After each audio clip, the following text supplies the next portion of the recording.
നമസ്കാരം.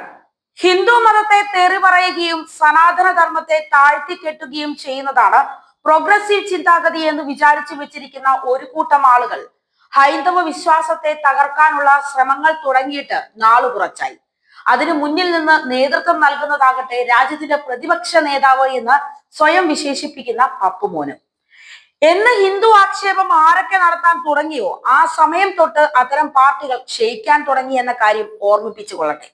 അതിന് ഏറ്റവും നല്ല ഉദാഹരണങ്ങളാണ് കമ്മ്യൂണിസ്റ്റ് പാർട്ടിയും ഇപ്പോൾ കോൺഗ്രസും. ബലാത്സംഗം ചെയ്യുന്നവർ പുറത്തു നിൽക്കണമെന്നും ബലാത്സംഗത്തിന് ഇരയായ ആളുടെ കുടുംബത്തെ ജയിലിൽ അടയ്ക്കണമെന്നും മനുസ്മൃതിയിൽ എഴുതി വെച്ചിട്ടുണ്ട് എന്നാണ് രാഹുൽ ഗാന്ധി പറഞ്ഞു വെച്ചിരിക്കുന്നത്. ഇസ്ലാമിക മത മൗലികവാദികളെ പ്രീതിപ്പെടുത്താനാണ് രാഹുൽ തന്റെ പ്രസംഗത്തിൽ മതത്തെ തിരികെ കയറ്റിയത് എന്ന കാര്യം വ്യക്തമാണ്. സനാതന ധർമ്മത്തെയും മനുസ്മൃതിയെയും അവഹേളിച്ച കോൺഗ്രസ് നേതാവ് രാഹുൽ ഗാന്ധി മാപ്പ് പറയണമെന്ന് ശങ്കരാചാര്യ സ്വാമി അവിമുക്തേശ്വരാനന്ദ സരസ്വതി ആവശ്യപ്പെട്ടിരിക്കുന്നു. മഹാകുംഭമേളയിൽ സംഘടിപ്പിച്ച ധർമ്മ സംസദിന് നേതൃത്വം നൽകുകയായിരുന്നു അദ്ദേഹം. ഒരു മാസത്തിനുള്ളിൽ രാഹുൽ ഗാന്ധി മാപ്പ് പറയണം, അല്ലെങ്കിൽ അദ്ദേഹത്തെ ഹിന്ദു മതത്തിൽ നിന്ന് പുറത്താക്കണം എന്ന വ്യവസ്ഥയാണ് സംസദിൽ ആചാര്യന്മാർ മുന്നോട്ട് വെച്ചത്. ഹത്രാസ് പീഡന കേസിനെ പറ്റി പാർലമെന്റിൽ നടത്തിയ പ്രസംഗത്തിനിടയിലാണ് രാഹുൽ ഹിന്ദു മതത്തെ അവഹേളിച്ചിരിക്കുന്നത്.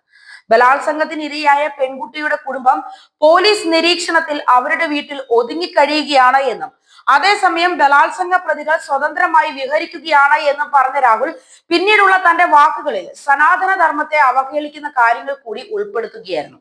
പക്ഷെ അതിലൊരു പിശകുണ്ട്. രാഹുൽ അതിന് ഹിന്ദുവാണ്, ഇടയ്ക്കിടയ്ക്ക് വേഷം കെട്ടി വരാറുണ്ട്, അത്രയേ ഉള്ളൂ. ഹിന്ദുവല്ലാത്ത ആ ഹിന്ദു വിരുദ്ധനെ എങ്ങനെ ഹിന്ദു മതത്തിൽ നിന്ന് പുറത്താക്കും? കമ്മ്യൂണിസ്റ്റ് കൊങ്ങി ജിഹാദി തരം എന്നത് ഒരു അവസ്ഥയാണ്. അതിൽ SDPIക്കാർ മാത്രമല്ല ഉള്ളത്. ഈ അവസ്ഥയിൽ ജിഹാദികളുടെ അജണ്ടകൾ പൂർണ്ണമായും മനസ്സിലാക്കാതെ സപ്പോർട്ട് ചെയ്യുന്ന ഹിന്ദുക്കളെയും ക്രിസ്ത്യാനികളെയും കമ്മ്യൂണിസ്റ്റ്, ഗാന്ധി, ലിബറൽ, ഏത്തിസ്റ്റുകാരെയും നമുക്ക് കാണാൻ കഴിയും. ഇവർ പ്രത്യക്ഷത്തിൽ ജനാധിപത്യത്തെക്കുറിച്ചും മതേതരത്വത്തെക്കുറിച്ചും മാനവീയതയെക്കുറിച്ചും വാചാലരാകും.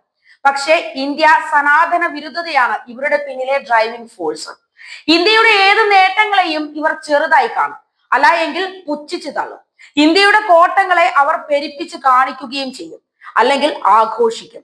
സംഘികളെ വിമർശിക്കാൻ എന്ന രീതിയിൽ ഇവർ ഹിന്ദു സംസ്കാരത്തെ ആക്ഷേപിക്കും. മോദിയെ വിമർശിക്കാൻ എന്ന രീതിയിൽ ഇവർ ഇന്ത്യയെ തന്നെ അപകീർത്തിപ്പെടുത്തുവാൻ നോക്കും. ഒരർത്ഥത്തിൽ ഇന്ത്യയിലെ ഹിന്ദു ശിഥിലീകരണമാണ് ഇവർ ലക്ഷ്യം വെക്കുന്നത് എന്ന് മനസ്സിലാക്കുവാൻ കഴിയും.